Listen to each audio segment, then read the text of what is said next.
Hello दोस्तों, राधे राधे। आज मैं आपको सुनाने जा रहा हूँ कार्तिक मास महात्म का 22वां अध्याय। राजा पृथु ने नारद जी से पूछा, हे देवर्षि कृपया आप मुझे यह बताएं कि वृंदा को मोहित करके विष्णु जी ने क्या किया और फिर वह कहाँ गए। नारद जी ने कहा, जब देवता स्तुति कर मौन हो गए तब शंकर जी ने सब देवताओं से कहा, हे ब्रह्मादिक देवता जलंधर तो मेरा ही अंश था, उससे मैंने तुम्हारे लिए नहीं मारा।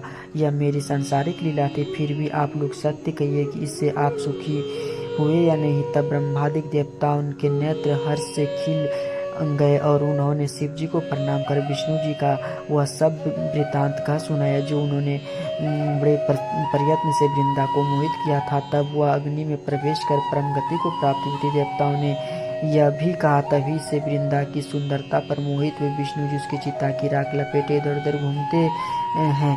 तब आप उन्हें समझाइए, क्योंकि यह सारा चराचर आपके अधीन है। देवताओं ने यह सारा वृतांत सुन शंकर जी उन्होंने अपनी माया समझाई और कहा कि उसी से मोहित हुए विष्णु भी काम के वश में हो गए। परंतु महादेवी उमा त्रिदेव की जननी सबसे परे वह मूल प्रकृति परम मनोहर और वही गिरिजा भी कहलाती है। तब विष्णु का मोह दूर करने के लिए आप सब उनकी शरण में जाइए। शंकर जी की आज्ञा से सब देवता मूल प्रकृति को प्रसन्न करने चले गए। उसके स्थान पर पहुंचकर उसकी बड़ी स्तुति की। तब वो आकाशवाणी हुई, हे देवता, मैं ही 3 प्रकार से 3 गुणों से पृथक होकर स्थित सत्य गुण से गौरी, रजोगुण से लक्ष्मण, तमोगुण से ज्योति रूप हूँ। तब अब आप लोग मेरी रक्षा के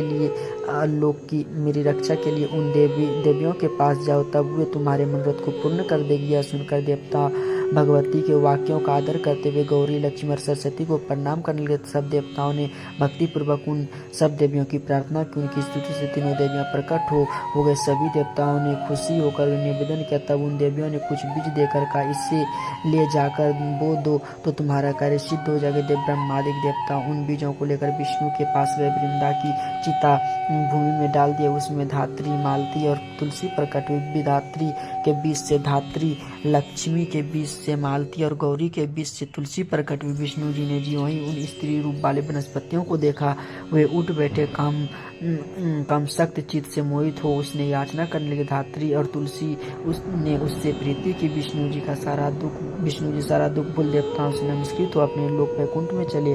वह पहले की तरह सुखी होकर शंकर जी के स्मरण करने लगे। यह आख्यान शिव जी की भक्ति देने वाले इस प्रकार कार्तिक मास महात्मा का 22वां अध्याय संपूर्ण हुआ। राधे राधे दोस्तों, कैसी लगी कथा हमें जरूर बताइए।